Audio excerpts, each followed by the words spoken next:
The ceasefire is over, Whoa. with President Trump threatening more strikes on Iran. I'm Marco Werman. The Strait of Hormuz is still the flashpoint. At stake, future control over oil economics. Not just energy, but really all economic dependencies have become potential weapons.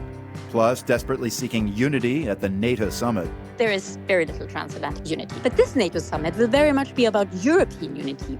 Also, reaction to the Olympics' decision to reopen the door to Russian athletes. This is not going over well in Ukraine. It's not going over well in many countries that are disappointed to see Russia back. And in St. Louis, the World Cup has given the city's Bosnian community joy and renewal. People tried to erase us. This means a lot for our community. That's all ahead today on The World. This is The World. I'm Marco Werman. Thanks for being here today. It's over. That's how President Trump described the temporary agreement between Iran and the U.S. Speaking at a NATO summit in Turkey, Trump had some harsh words for the Iranian leaders. He called them scum and cuckoo, but he also did not rule out future talks. Trump's comments come a few hours after the U.S. military carried out a new round of strikes against Iran. This was in response to Iran's attacks on ships crossing the Strait of Hormuz, according to the Pentagon. The world's Shirin Jafari has been following this news. Shirin, give us the basics, starting with what happened last night. The U.S. Central Command, which oversees American military operations in the Middle East, said in a statement last night that it struck 80 targets in Iran. It said that it hit Iran's air defense systems, command and control networks, and radar sites. It also struck some small boats near the Strait of Hormuz. We quickly saw footage coming out of Iran from those strikes. They showed fires and plumes of smoke. I've been in touch with some residents in the southern city of Bandar Abbas, which is a port city, and one person was killed in these strikes. We'll likely learn more about the total number of deaths and injuries in the coming hours. And Iran has responded, attacking two of its neighbors, Kuwait and Bahrain. What's been the damage there, and how are these Gulf states reacting? Yeah, these Gulf countries are not happy about these constant military strikes in the region, which destabilize their economies. Their exports of oil and gas have been severely impacted from this war. And let's not forget that these countries rely on oil for their economies. Even Saudi Arabia, Marco, which was not directly hit last night, issued a statement today condemning the attacks. Iran targets these countries because they house military bases that the U.S. uses in these strikes. There is this memorandum of understanding, the MOU, though, that Iran and the U.S. signed last month. Why are these two countries in this position again? This is the second time since the MOU was signed that these two sides are carrying out attacks. One key issue lies at the heart of all of this, which is the Strait of Hormuz. That's the narrow waterway that Iran says it controls, and about a fifth of the world's oil passes through it. Now, according to some analysts I've been following, Iran and the U.S. seem to have two different interpretations of the language in this agreement. In Article 5, it says that Iran will make arrangements to reopen the Strait of Hormuz. Iran takes that as meaning that an open strait means that any ship that wants to pass through the strait must coordinate with Iran before it does so. The U.S. believes that an open strait means that any ship that wants to go through it can go through it. It doesn't need any coordination with Iran. And that's why we saw yesterday, after 3 ships passed through that strait without coordinating with Iran, Iran shot at them and the U.S. retaliated. Yes, so why is this not spelled out more specifically in the MOU so that everything for both sides is crystal clear? Well, they hope to hash out these details later, probably because some of their conflicting interests were going to be hard to reconcile. That's why they gave it these 60 days to finalize the details. Iran sees the Strait of Hormuz as a vital card that it can use in the negotiations. It doesn't want to give it up easily. On the other hand, the U.S. wants to see ships go through the strait, and it wants to open up the Strait of Hormuz. That's because it wants to bring down the oil prices and sort of alleviate all the problems that this war has caused to the global economy. So for these types of attacks not to happen again, there will need to be a more clear definition and understanding of who controls this waterway and whether ships need to get permission or not. The world's Shirin Jafari, thank you very much for your reporting. You're welcome, Marco. From Iran to Ukraine, we've seen the energy business take center stage in global conflict. As we just heard, renewed attacks by Iran and the U.S. and the Strait of Hormuz have renewed concerns about oil supplies. Russia is a petrostate, but reports are emerging of fuel shortages because of Ukrainian strikes on Russian energy infrastructure. Today, Edward Fishman joined me for a broader view of that dynamic. He's a senior fellow at the Council on Foreign Relations and author of the book Choke Points: American Power in the Age of Economic Warfare. He said the weaponization of energy supplies has been ratcheting up since Russia's full-scale invasion of Ukraine. Because, Russia is this massive petrostate. They're one of the world's biggest producers of both oil and gas. And so from the start of the large-scale Russian invasion of Ukraine in 2022, cutting off Russia's oil revenues in particular has been a major priority of Ukraine and its friends around the world. Initially, the United States and Europe tried to do that through nonviolent means. They deployed a price cap on Russian oil in late 2022, in which they effectively told buyers of Russian oil around the world that they could only pay $60 a barrel. But in the last year or so, as the Trump administration has kind of taken its foot off the gas on sanctions on Russia, Ukraine has stepped into the breach and started using kinetic means, drones and missiles, to try to degrade Russia's own capacity to refine and export oil. There's also the Strait of Hormuz, which in its choking has impacted oil prices all over the globe. These are pretty obvious examples. I wonder where else in the world you're seeing energy supplies being weaponized. Yeah, so I think the Strait of Hormuz is the most important one. And one thing just to note is that in the case of both Ukraine's strikes on Russian refineries and export terminals, as well as Iran's use of drones and missiles to disrupt shipping through the Strait of Hormuz, we've seen countries use military means to disrupt energy supplies.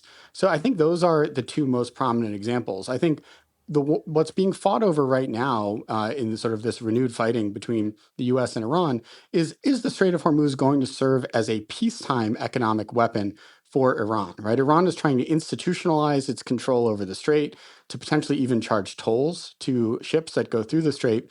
And they've shown that they're actually willing to use military force to strike neutral ships. So, Edward, how would you categorize what's going on, say, with Cuba and blockades of oil en route to Havana, or the detonating of the Nord Stream pipeline, which prosecutors in Germany recently alleged that Ukraine was responsible for blowing that up? Yeah. Ukraine denies it. So look, I think that those are both part of this same story of sort of the militarization of energy conflict, right? You go back again to the original sanctions on Russia. The idea was to use sanctions, right, and sort of nonviolent economic pressure to try to reduce Russia's oil revenues. We're now seeing old school tactics like naval blockades in the form of Cuba.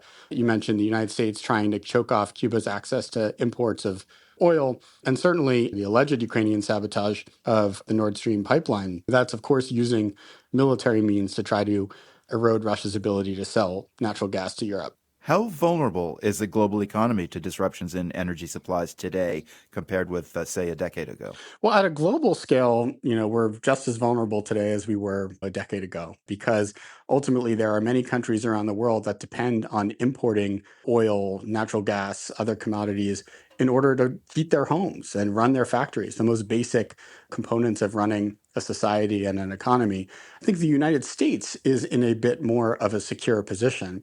If you go back over 10 years ago, the United States was a massive importer of oil. And now, today, the United States is the world's biggest producer of both oil and natural gas. I think that has given the United States a degree of safety in these types of conflicts, but I also think it's potentially given President Trump some overconfidence in sort of his ability to wage wars like the one he's doing right now against Iran without suffering blowback. I think the challenge is the longer that the war goes on, eventually you will actually get to the point where oil stockpiles have run so low that there's a massive spike in prices around the world, and even the United States would not be shielded from such a price spike.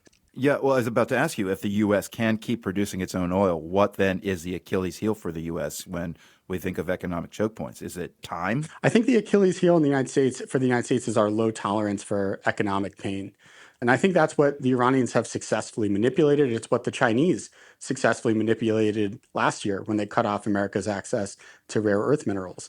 President Trump, as well as previous US presidents, have shown very little appetite to stomach economic recessions or inflation as a result of economic warfare. And so I think that, for instance, if you were to go back to a scenario in which the United States was blockading Iran's oil sales, and in exchange, Iran was stopping ships from going through the Strait of Hormuz, if you looked at it, the position of which country would suffer a bigger economic hit, the United States or Iran, it's not even close, right? Iran's economy is going to have a massive recession this year. The United States is not going to have a recession. But the prospect of oil prices that are sustained above $100 a barrel, of potentially gasoline prices that are, over $4 or even $5 a gallon, I mean, that's just something that's politically untenable for President Trump. I think it's the reason he wanted to strike this MOU with Iran in the first place. But I think what he's finding out is that paying Iran to keep the Strait of Hormuz open has its limits too. I'm speaking with Edward Fishman at the Council on Foreign Relations about oil being used as a weapon of war. So China has long been reliant on fuel from Gulf countries, but China also hedged against this economic choke point created by Hormuz by diversifying its energy supply. China also has a serious stranglehold on other resources like rare earth minerals. I mean, I won't even broach the topic of water. So I wonder if you see fossil fuels as a target being just one form of an economic missile these days. Oh, definitely. We're living in an age of economic warfare in which these choke points, these parts of the global economy where one country has a dominant position and there are few, if any, substitutes, have really become the key to geopolitical competition. One other point to make about energy, though, is I think one of the clearest long-term consequences of this war between the United States and Israel on one side and Iran on the other, and the prolonged disruption of the Strait of Hormuz, is that countries around the world are going to accelerate their adoption of energy sources that don't rely on fossil fuels. For instance, batteries, electric vehicles, solar panels, wind. And in all of these technologies, Chinese firms have anywhere between 70 and 95% market share. So I think in the circumstance where much of the world reduces its reliance on the Strait of Hormuz, they may actually at the same time increase their dependency on China. Does weaponization of energy, though, end in a world where there's more renewable energy, i.e. more electrification? Does that defang the weaponization that we see with oil? I don't think it will, because as I mentioned, right now, China completely dominates all of these renewable energy sources. I think if we got to a position where you had significant alternatives to buying batteries or solar panels from China, then yes, that would provide a significant measure of energy security to countries around the world. But I worry that that's really not the trajectory we're on right now. In a lot of these industries, China has a massive lead over the rest of the world, and including the United States. This is a big reason why President Biden pushed forward the Inflation Reduction Act, which really was an effort to incentivize domestic production of some of these clean energy technologies. A lot of those incentives and subsidies have been pulled back by the Trump administration. And I think it's very possible that the United States, because of the shale revolution, because of our bounty of oil and gas, that we can chug along just fine domestically using fossil fuels for a very long time. But it will significantly erode our geopolitical position in the world if our allies in Europe and Asia become increasingly reliant on China for energy. In September of 2025, oil giant BP acknowledged that oil demand, which it had previously forecast would peak this year, will continue climbing for the rest of the decade. So does this weaponization of energy, specifically fossil fuels, simply increase and become more intense at this point? My own bet is that you're going to see an ongoing effort by Iran to use the Strait of Hormuz both as a source of revenue and as a weapon. So I think that certainly with respect to Hormuz, that's not going to stop. But what I do think is that this is going to incentivize workarounds to Hormuz. You're going to see investment in pipelines that bypass the strait entirely, such that countries like Saudi Arabia and the UAE may not have to sell any of their oil through the Strait of Hormuz. It's going to cost a lot of money, but I'm pretty sure that in the next 5 to 10 years, the Strait of Hormuz is going to be less of a potent choke point. So that doesn't mean that you're not going to see weaponization of fossil fuels, but I do think that it'll be a less potent weapon 5 or 10 years from now than it is today. Edward Fishman is the author of Choke Points, American Power in the Age of Economic Warfare.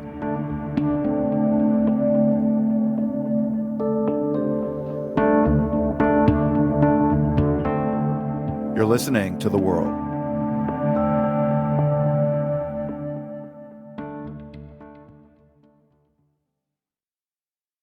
This is The World. I'm Marco Werman. Fighting has heated up again in the Middle East, so has rhetoric from the U.S. president.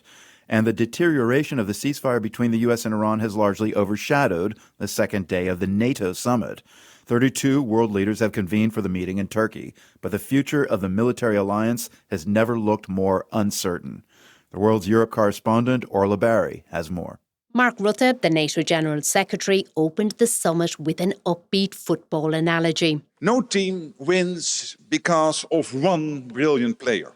We need a goalkeeper, you need the defenders, the midfielders, the strikers. And yes, everyone notices the player who scores the winning goal. But behind every successful player are many others on the bench. No one wins alone, he said, and NATO is much the same. The analogy seemed to fall a little flat, maybe because many World Cup fans are still reeling over the news that President Trump personally called on FIFA to review the suspension of the US team's top striker. If Mark Rutte's message was unity, Trump seemed to have other ideas. Well, that's what hurt my relationship with NATO, because Greenland doesn't help Denmark. Denmark doesn't spend money to really help Greenland, but it's an important part for the United States. Within a couple of hours of arriving in the Turkish capital, the US president said once again that the US needed to take control of Greenland. Today, Denmark's Prime Minister Mette Frederiksen hit back. Greenland is, of course, not for sale. We hope that all, including all allies, will respect the Greenlandic people's right for self-determination. And we are a sovereign state, and we need everybody to respect our territorial integrity and our sovereignty. Trump also had harsh words for other NATO allies. At last year's summit in The Hague, NATO member states agreed to spend 5% of their GDP on defence by 2035. One country, though, Spain, refused to commit. I don't want anything to do with Spain. Cut off all trade with Spain, please, including visits. Okay, we don't want anything to do. Cutting trade ties with Spain would be legally and politically very difficult. The EU Commission negotiates all trade agreements with the US on behalf of the 27 member states. Ulrike Franke, a German political scientist, says these sorts of comments by Trump are intentional. This administration always has this tendency to kind of try and split and divide Europeans. And so the very important thing here in the summit, really for the Europeans, will be to show unity. Franke is with the European Council on Foreign Relations. And I'm not talking transatlantic unity, because honestly, right now there is very little transatlantic unity. But this NATO summit will very much be about European unity. Spanish Prime Minister Pedro Sánchez said this afternoon that relations with the US were very positive. President Trump also scolded France, Germany, Italy and Britain for not joining the US-Israeli war against Iran.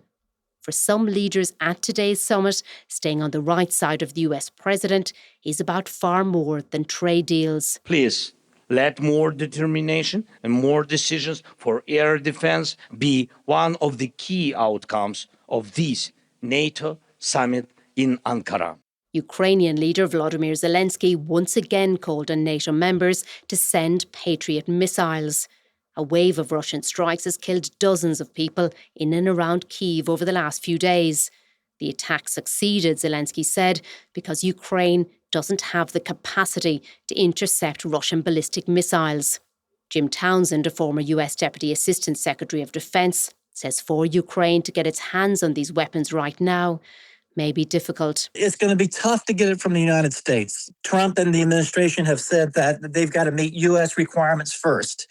And we haven't quite done that yet. But other allies do have Patriot missiles. Those short-term needs are going to have to be met by the Europeans. This afternoon, though, President Trump hinted that the US would be ready to give Ukraine the licenses to manufacture their own Patriot missiles. In spite of all of Trump's criticism, Italian defence expert Alessandro Marone says it's hard to imagine NATO without the US. It can transform and remain viable and useful with a more limited US commitment. But still, with the US commitment, the American troops and assets have to remain to some extent in Europe, also to make credible that the US are ready to a nuclear escalation if Russia attacks. As the summit wrapped up, Mark Rutte, the NATO chief, announced a commitment of $80 billion in military aid to Ukraine this year and next. The aid would come from Europe and Canada. Still, Rutte said the alliance is more united than ever. What I saw in the room with 32 leaders sitting together was a huge sense of unity. Yes, you will have your forceful debates. Sometimes people will argue at the top of their lungs, their points of view, and others will answer. And I always know that President Trump and the US is completely committed to NATO. In a head-spinning turn of events, the US president said there was tremendous love among world leaders at the summit. All NATO members, including the US, also recommitted to the alliance's mutual defence agreement that an attack on one is an attack on all. For The World, I'm Orla Barry.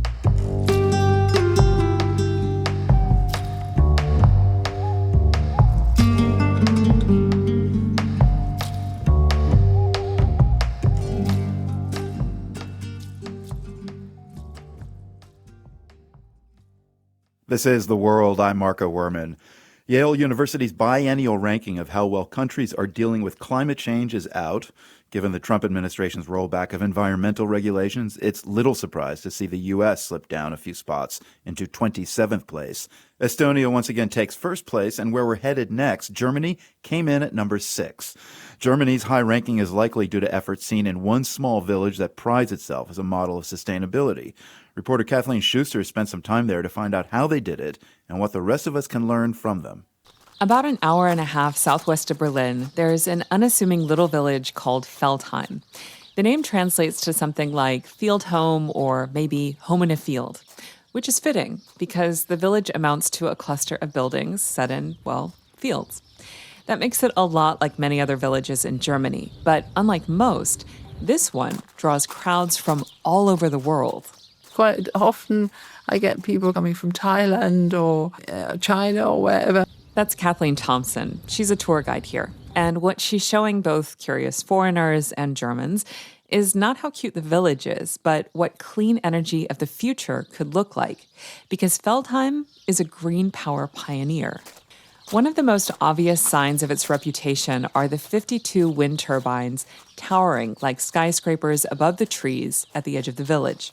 But despite their size and reputation for being loud, even standing right underneath them, all you can hear is an occasional beep and a gentle swoosh from the massive blades, which are longer than a Boeing 737.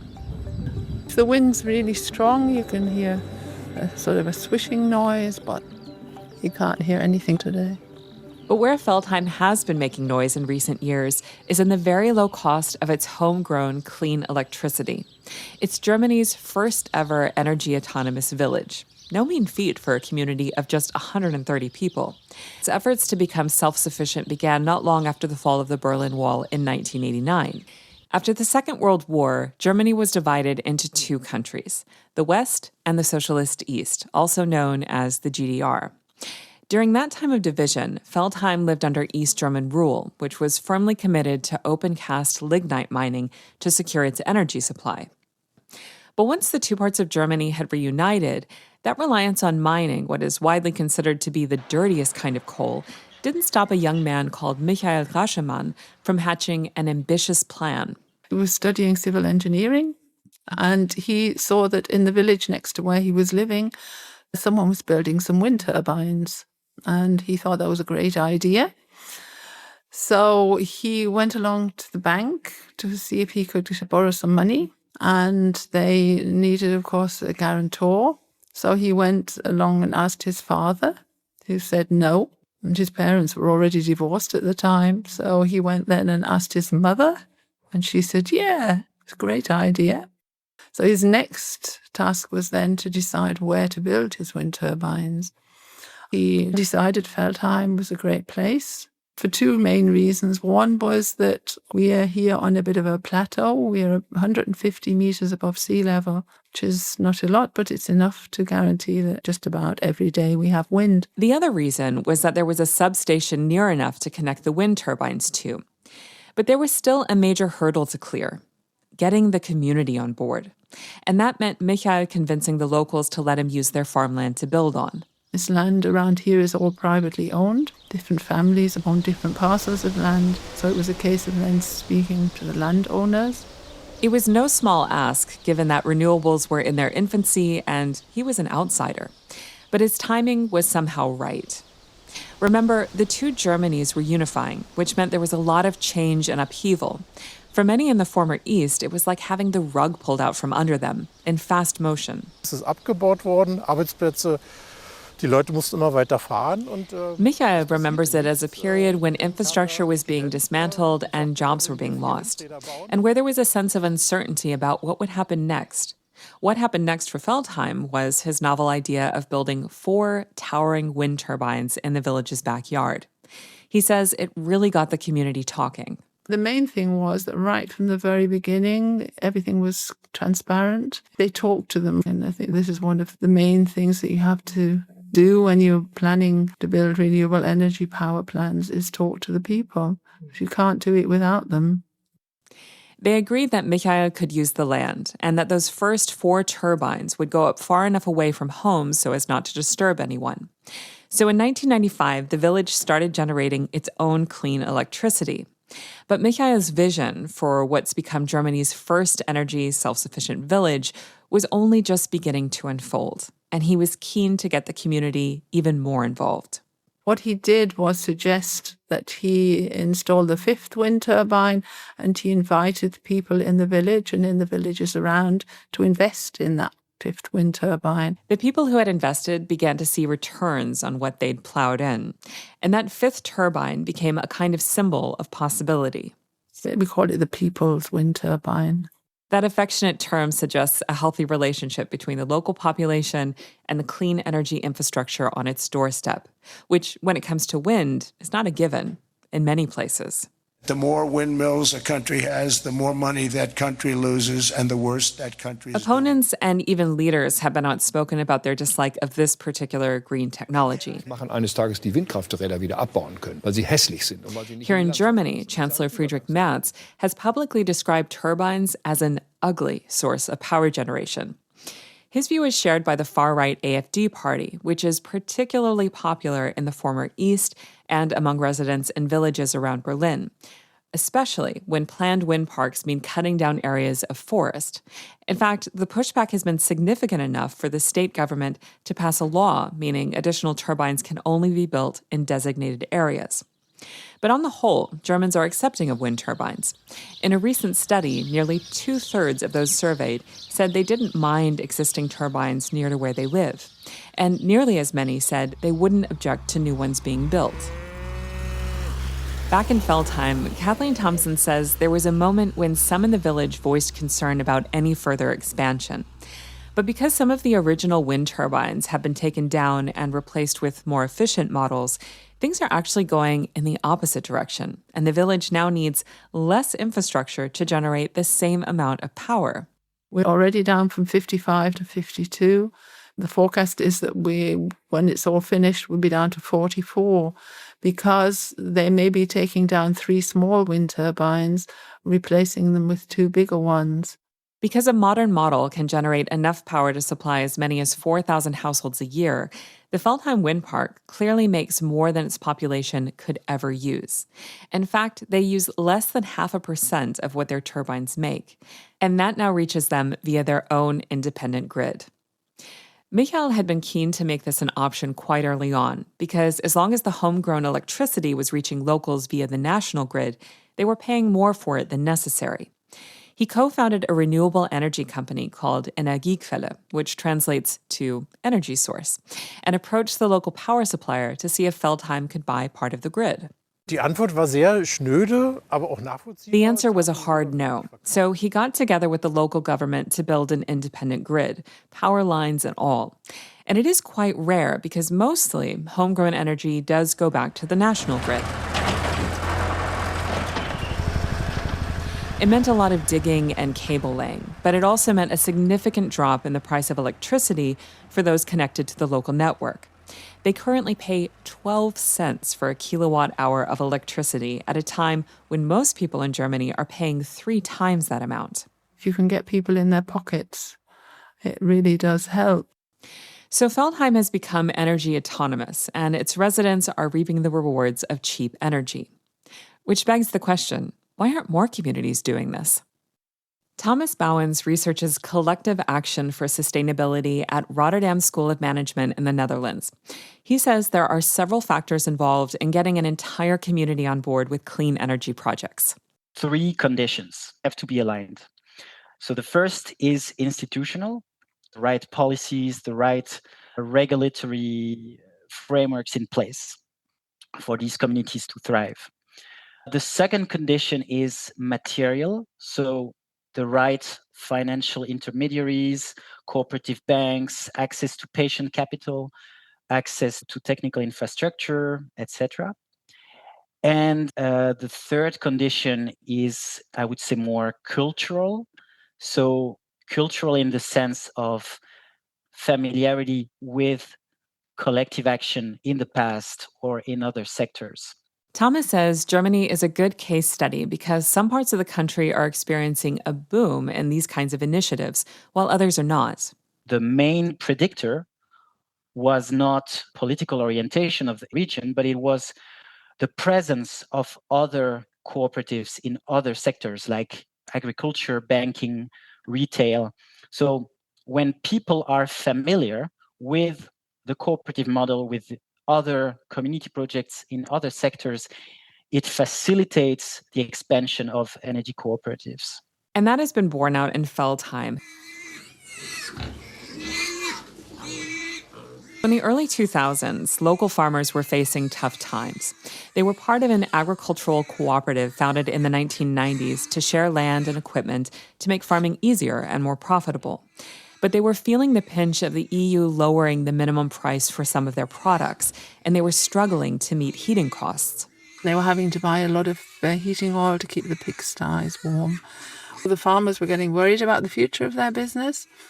But they had another idea that would not only save jobs, but create a circular heating economy that directly benefited them, the pigs, and the rest of the village. They decided to build a biogas plant that would be fed on materials they could produce themselves, things like maize silage. They went into partnership with Energiequelle, the clean energy company set up by Michael, who originally got the turbines turning. The idea was to convert the methane generated at the biogas plant into electricity that goes to the national grid and into heat that stays in the village. We have our own district heating grid here in Feldheim. It means that they get their heating much, much cheaper than anyone else. But because the plant can't provide enough heat all year round, there's also a wood chip burner fed from a managed forest. And if for any reason they're still not getting enough heat, they have a power-to-heat plant which takes electricity straight from the wind farm and converts it into heat. So far, they've always had enough to supply the village, and they now save around 48,000 gallons of heating oil a year. There are now more than 8,000 renewable energy communities across Europe, representing a total of 2 million people. And Thomas Bouwens says the trend towards more has been clear since the EU acknowledged energy communities as actors in their own right. That enabled citizens, SMEs, local communities, local authorities to participate. There is a bottom-up movement that has been growing. He believes that strong local leaders are really important to making an energy community a success. You need these people that get things going in the first place. So they are usually green activists that not only want to get rid of fossil fuels and nuclear energy, but that want to create an alternative themselves. Thomas Bouwens says communities often get involved because they really want to make a difference. They want to put their names to the production of renewable energy to contribute to a reduction in the emissions heating the planet. And he says they are, in more ways than one. These communities, beyond the kilowatt hours, megawatt hours that they produce, which is significant, they play a very important role to take citizens on board. The village draws thousands of adult visitors from all over the world every year. They flock here to see how this unsuspecting place learned to punch way above its weight. That was Kathleen Schuster on DW's Living Planet podcast. We heard part of an episode she reported from Feldheim, Germany.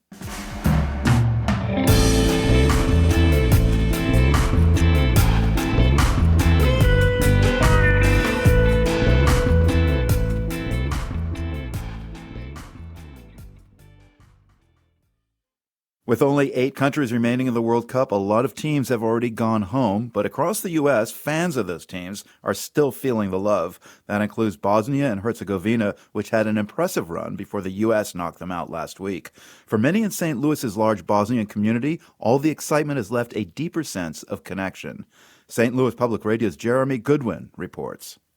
As hundreds of people pack into and overflow out of Bevo Cafe Lounge in South St. Louis, the soccer match between the U.S. and Bosnia is obviously the main event. But for many St. Louisans whose families fled their country after Serbs started killing Bosnians in the 1990s, just seeing the national soccer team on the world stage is a victory that goes beyond sports.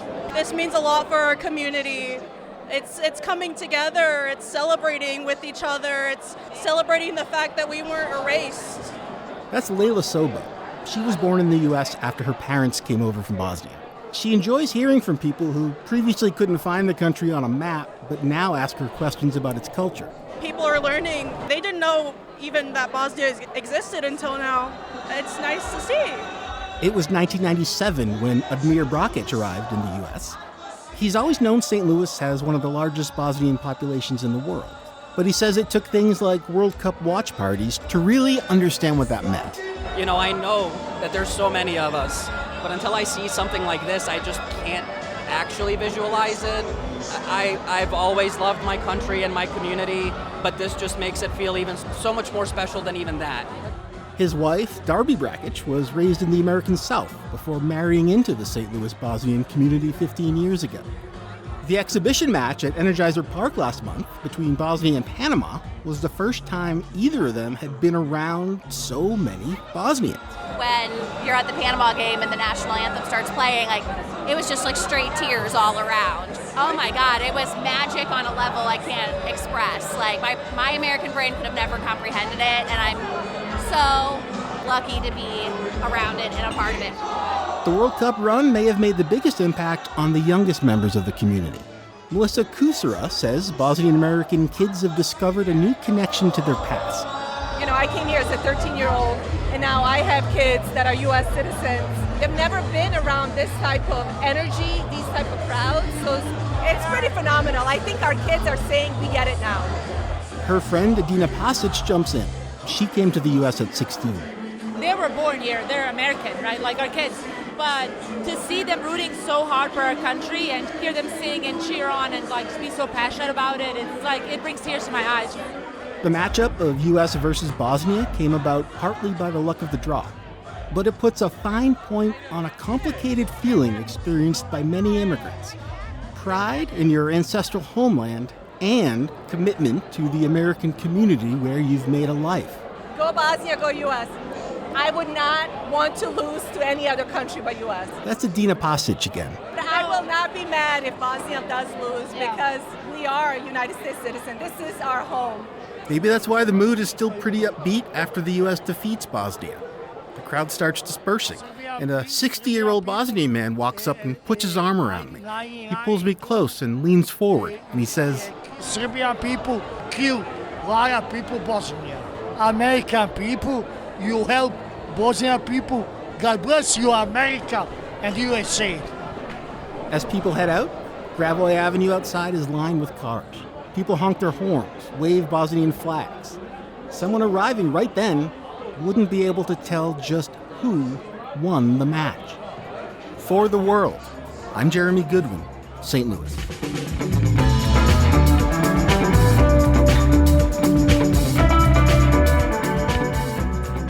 Still to come, the Olympics opened the door to welcome back Russian athletes. You're listening to The World.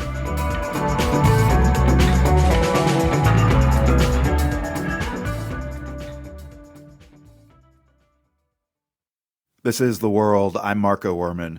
In a controversial move, the International Olympic Committee is lifting Russia's Olympic suspension, at least provisionally.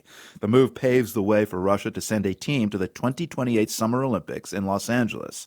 At a news conference yesterday, IOC President Kirsty Coventry said athletes should not pay the price for their government's foreign policy decisions. We have been, in taking this decision, very fair to our principles in protecting athletes, but at the same time being very direct and saying we will not host or look at any events in Russia, and we will not invite any Russian authorities, government, or state to any of our programs. To learn more, we reached out to Jules Boykoff. He's written several books on the Olympic Games and teaches political science at Pacific University in Oregon. Boykoff told me how he expects this decision to roll out. It's not a straight shot, but it definitely opens the door for athletes from Russia to participate in the Olympic Games. There are a few steps in the way. One of them is that the international federations of sport would have to allow Russia back in the gates. So, for example, World Athletics, which is the governing body for track and field, has said they will not allow Russians back in. Whereas the Swimming Federation at the international level has said, yes, you're welcome back. So it'll be a patchwork, it looks like, at first, but we will see Russian athletes at the Los Angeles 2028 Summer Games unless something drastic happens.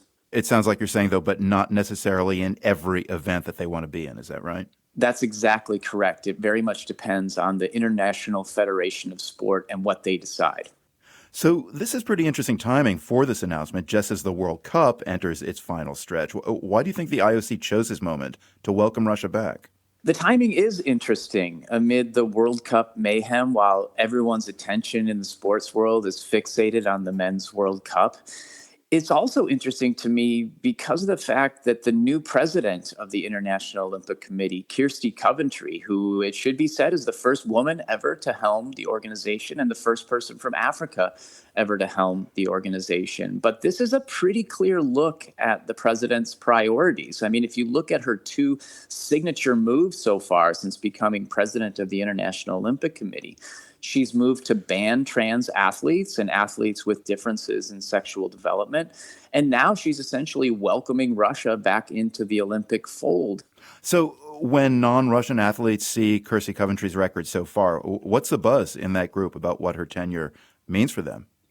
Well, this is a very controversial decision to allow Russia back. I mean, just put yourself in the shoes of Vladislav Haraskevich, the Ukrainian skeleton athlete. That's that really stripped down form of the luge, right?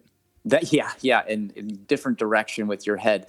And so Vladislav Haraskevich, he wanted to wear a helmet at the Olympics in Milano Cortina that honored his fallen comrades in the war with Russia. And Kirsty Coventry personally intervened and told him, no, that's a political gesture and you will not be allowed to wear that helmet. And actually, he had to leave the Olympics. He wasn't allowed to participate.